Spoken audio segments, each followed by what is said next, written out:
Here's a gritty survivor from the mid-70s muscle era, a 1974 Chevrolet Camaro LT, priced at $3,500 and listed just 13 hours ago in McDonough, Georgia.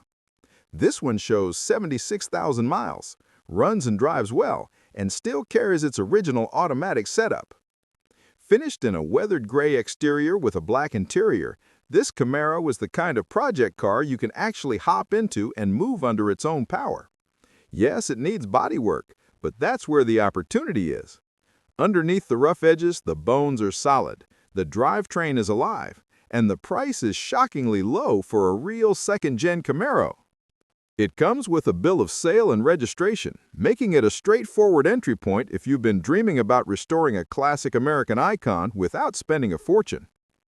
Comes with a bill of sale and registration, common for older Georgia vehicles, making it straightforward for collectors looking for a project without title issues. The LT package originally included upgraded trim, better insulation, and more comfort features, making this model a desirable base for either a retro-style cruiser or a mild performance build. If you love raw project cars with real potential, hit like and subscribe, because gems like this 1974 Camaro don't show up every day.